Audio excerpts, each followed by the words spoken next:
Banking doesn't make you smarter. It doesn't make you, more technical. All it does is make you better at faking certainty.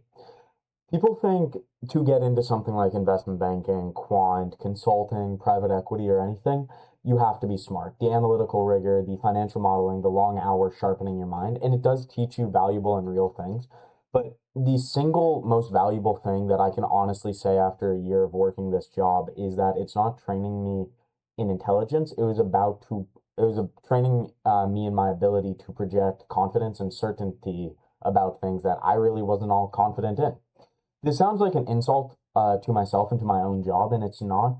It's the most useful thing I can honestly say it's gave me this past year. And let me explain the difference because confusing these two is how smart people I've seen end up very confidently wrong. So let's start with the model. A discounted cash flow analysis spits out a valuation precise to the dollar. It looks like science. It looks like you've calculated the exact true value of a company, but when you look at things that are actually driving the precise number, a revenue growth assumption, a discount rate, a terminal growth rate, all of those inputs, they're guesses, very educated guesses, but at the end of the day, it's still, fugazi fugazi. So change the growth rate by 1% and the exact valuation swings by millions. So you have a machine that takes vibes as inputs and produces certainty as outputs. That's false precision, and learning to build it and present it with a straight face is a core skill in banking and in life. You learn to make a guess and wear the outcome as your suit. Now, the human version, which is even more important, when presenting that number in a pitch or defending it to a managing director or in front of a client, hesitation is fatal. You need to know these numbers better than the client does, better than the MD does, better than the AI model doing half this work for you now does. Hesitation is a career detriment. And the moment you say, well, it could be this, but honestly, I'm not sure, you've lost the room. And in that environment, uncertainty reads as incompetence, even when the uncertainty is honest. People pay bankers to be just very, very confident. So you need to learn to do something specific.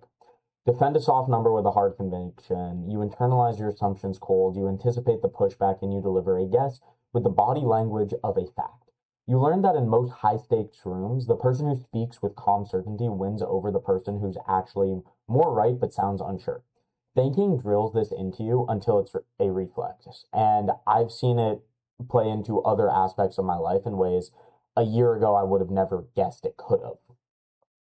Now, I'm not criticizing this at all, and I think it's the most transferable thing this job teaches, the ability to project calm conviction under pressure. When you don't have perfect information, this is the most valuable skill you can have. It's the same skills that wins great negotiations, that makes people follow you, that closes deals, that raises money and leads teams.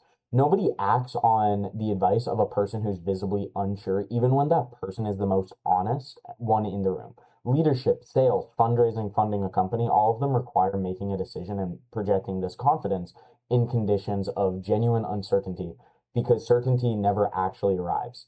Banking gives you reps at that exact skill, thousands of them, hundreds of them, dozens of them a day under real pressure. That's not nothing. That's a superpower in your career that many, many people do not have. And it can be the most valuable thing of your career. Now, again, there is some danger in this as a fair warning. The skill of performing certainty, the trap is believing in it. If you do this long enough, you kind of forget that the inputs were guesses in the first place. You start mistaking your own performance and conviction for actual knowledge. That's how very smart, very confident people I've seen walk into just disasters. Every major financial blow up has this fingerprints on it, precise models, total convictions, people smarter than the wazoo, and people, people presenting assumptions that were never stress tested because everyone was too busy projecting this certainty to admit doubt. The false precision stopped being a tool and became a genuine belief. The performance ate the performer, is kind of how I would say. So, how do you take the superpower without a curse? You learn to hold two things at once. You project the conviction and the world rewards you for it, and you'll need it. And internally, you stay brutally honest about yourself and what you actually know and what you're guessing. The best people I've worked with in finance do exactly this. They defend a number tooth and nail, but they also know every single thing about that number. So if it's an assumption, they know why they made that assumption, and they know every single input and every single decision factor, and they can articulate it perfectly to a client. And the practical tell to keep yourself sane, be suspicious of precision. When a number comes with 5 decimal places, that's not a sign of certainty, that's a sign someone dressed up a guess. The more precise the output looks, the harder you should interrogate the assumption underneath it. Respect false precision as a red flag, not a security blanket. Do that, banking hands you a genuine rare ability. In my opinion, you can walk into any high stakes room and project a calm certainty that makes people trust you and acts, while privately keeping yourself intellectually honest that you stop believing your own pitch. This combination is, in my opinion, worth far more than being smart because it's transferable to so much in your life. So no, banking doesn't make you smarter, it teaches you how to perform, and it teaches you to put on a mask that is very valuable and makes you very highly regarded in various industries. The danger is forgetting that nobody actually knows most of these things, and sometimes no one does. And that confidence was always a costume and not a truth. So learn to wear it.